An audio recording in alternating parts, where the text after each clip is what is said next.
Hippokratész már közel 400 évvel időszámításunk előtt megállapította, hogy minden betegség a belegből ered. 2100 évvel később Philippe Pinel, a modern kor pszichiátriájának egyik megalapítója, 1807-ben, amikor már évek óta a mentális zavarokat vizsgálta, szintén arra a következtetésre jutott, hogy az elmebaj oka a gyomorban és a belegben keresendő. Különösen fontos lenne ennek a régi tudásnak a felelevenítése mai korunkban, amikor járványszerűen nő a mentális betegségekkel, viselkedési zavarokkal és tanulási nehézségekkel küzdő gyerekek és felnőttek száma a nyugati társadalmakban. Az én kisfiamról viszonylag korán kiderült, hogy a fejlődése nincsen rendben, egyszerűen nem követi a normális gyerekek fejlődését, vagy az egészséges gyerekek fejlődését. Alig volt 18 hónapos, amikor ez már nyilvánvaló volt. Pici baba korában feltűnt, hogy mennek a gyerekek az utcán, tolják őket a babakocsiba, és mutogatnak az őket érdeklő dolgokra, és hogy ő meg soha. Ez annyira, tehát nem osztotta meg az élményeit, vagy nem tűnt föl, még ha nem is tud egy pici baba beszélni, de nem hoztad a játékokat, hogy nézd anya, vagy csináljunk vele valamit. És aztán ezt a belső nyugtalanságot, amit ez okozott, ez nyilván a beszéd késése, és egyre késése csak fokozta. Mire először mondták, hogy várjunk, ne sietessük, kisfiúk később beszélnek, de én éreztem, hogy valami ennél nagyobb baj van, mert nem csak nem beszél, de szemmel nem is érti, amit mi mondunk, és az nagy különbség. Én amikor kiderült, hogy súlyos gondok vannak a kisfiunkkal, akkor elkezdtem az interneten böngészni, mert korán rájöttem arra, hogy nagyon sok információ angolul elérhető, amit magyarul nem találtam meg, és akkor bukkantam rá egy interjúra. My own son has been diagnosed at the age of 3 as severe autistic. Now by the age of 12 he's fully recovered. Gyakorlatilag egy olyan rendszert állított fel, aminek a rész elemeit már én is ismertem, tehát tudtam azt, hogy igenis itt gondok vannak az emésztéssel, a májfunkciókkal, a hasnyálmirigy szerepével, és Natasha Campbell McBride az egy magyarázatot adott arra, hogy hogyan lehet mindezeket orvosolni természetes módon. When we look at the digestive system, we have to understand what lives in there and what takes care of it. We have to look at the gut flora of the patient. Natasha Campbell McBride 5 évig dolgozott neurológusként, 3 évig idegsebészként. Röviddel azután, hogy a fiát autizmussal diagnosztizálták, intenzív vizsgálatba kezdett az autizmus okait és kezelési lehetőségeit illetően. Táplálkozástani megközelítésével már a világ egyik elismert vezető szakértőjévé vált. Gebb-szindróma, az emésztés és a pszichológia kapcsolata című könyve új távlatokat nyitott a pszichiátriai betegségek kezelésében. Az emésztési zavarai is igazából akkor váltak a számunkra nyilvánvalóvá, vagy akkor derült ki, hogy ez tényleg egy nagy probléma, amikor a doktornővel az első telefoninterjú során végigvettük ezeket a kérdéseket. Kiderült, hogy bizony ő hasmenésre hajlamos, bizony emésztetlen a széklete, és később labortesztek igazolták, hogy olyan őrületes ételintoleranciai értékei vannak, amik azt jelezték számunkra tényleg klinikai tesztekkel kimutathatóan, hogy az ő bélfala olyan szinten áteresztő, hogy mint egy szita, úgy kell elképzelni. Tehát mondjuk egy 200 ételt vizsgáló ételintolerancia teszten neki mondjuk így 150 pozitív értéke volt. Natasha Campbell McBride azt írja a könyvében, hogy még nem találkozott olyan autisztikus, hiperaktív, figyelemzavaros, allergiás, ekcémás, aszmás, diszpraxiás vagy diszlexiás gyerekkel, aki ne küzdött volna valamilyen emésztési rendellenességgel. Szerinte tehát van egy háttérbetegség, ami a belegből ered. Ezt hívja ő Bél- és pszichológia szindrómának, vagyis Gebb-szindrómának. What happens in gut and psychology syndrome?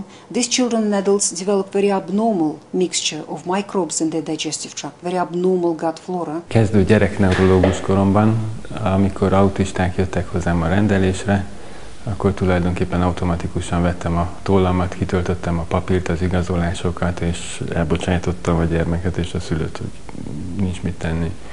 És akkor 5-6 évvel ezelőtt ebben a rendelőben, ahol most vagyunk, a hiperaktív gyerekek közé bekerültek időnként enyhe autisták, és néhány szülő fölhívta a figyelmemet érdekes lehetőségekre, diétára, meg egyéb biomedikális kezelési lehetőségekre.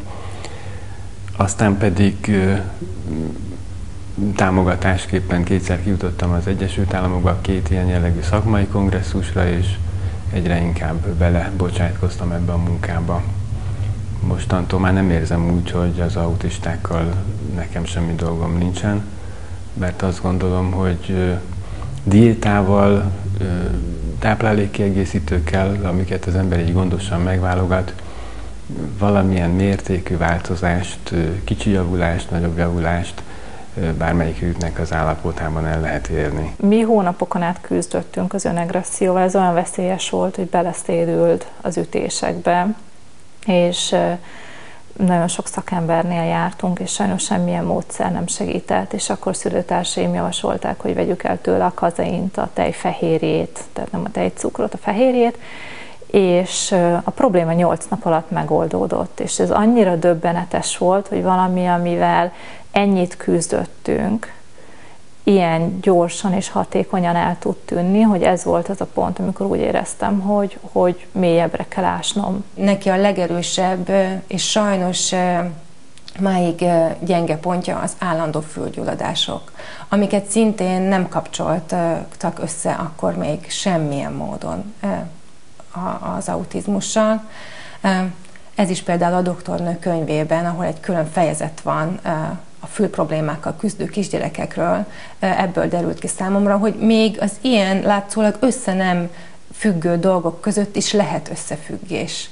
Egy ilyen mindennapos gyerekbetegség, mint a középfülgyulladás is állhat összefüggésben olyan tünetekkel, amelyeket később, egy későbbi diagnózis során már autizmusra jellemző tünetnek vélnek. A GEPS betegek emésztőrendszere folyamatosan tengernyi méreganyagot termel és juttat el a belegből az agyba. Valószínűleg ez a mérgezés okozza az autizmus, a skizofrénia, a depresszió és számos egyéb mentális betegség kialakulását. Az ember esetleg találkozik egy gyerekkel, akinek székrekedése és hasmenése van váltakozó módon, és hogyha a táplálkozását sikerül jó irányba alakítani, akkor például ezek a panaszai megszűnnek, és ebből a panaszokból adódóan számos más egyéb dolog is változhat az életében. Odáig is lehet gondolni ezeket a folyamatokat, hogy a helytelen bélflóra elemek azok egész konkrétan szervezet számára mérgező anyagokat termelnek, ezeknek az anyagoknak egyike másik, akár központi idegrendszer működését is befolyásolhatja. Használok is ilyenfajta laboratóriumi lehetőségeket. Európában is van, tudom, a 2 ilyen laboratórium, ami ilyen kérdésekkel foglalkozik.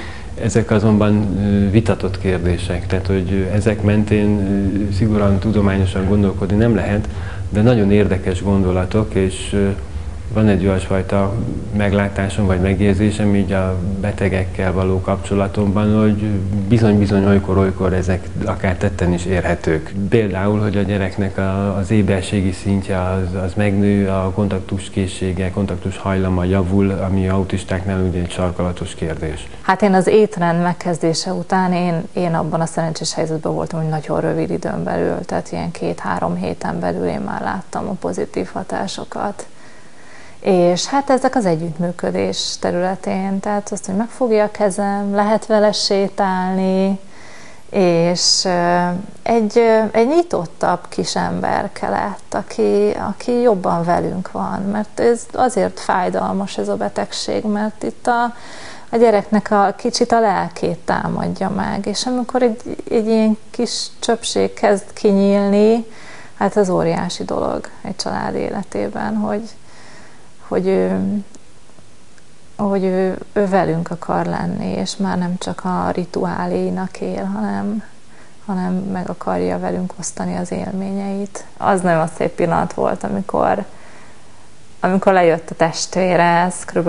3 hónappal a diéta megkezdése után, és akkor köszönt neki, azt mondta, hogy szia.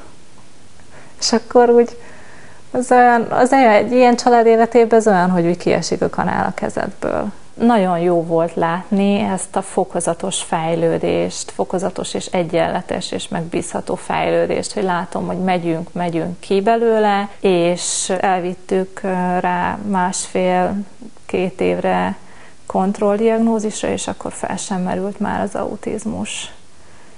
úgyhogy kinyílt szépen, szerencsére. Vagy hát az sok munkának köszönhetően, mert azért ez azért nem könnyű, tehát ezt én nem mondom, hogy ezt a diétát, vagy ez nem is inkább diéta, hanem ez egy ilyen életmódi változás, ez egy kiterjedtebb protokoll, hogy ez könnyű lenne, de hát szerintem nagyon megéri követni, mert nagyon sokat segít a gyerekeken, nem csak az enyémben, hanem más gyerekeken is. A 10-15 évvel ezelőtti gyakorlattal szemben ma a legtöbb gyereknél 3 éves kora előtt megállapítják az autizmust. Minél korábban kezdődik a terápia, annál jobb az eredmény. Ma világszerte több száz olyan autista gyerek él, akit megfelelően kezeltek és fejlesztettek, és ennek köszönhetően már szinte meg se lehet őket különböztetni átlagosan fejlődő társaiktól.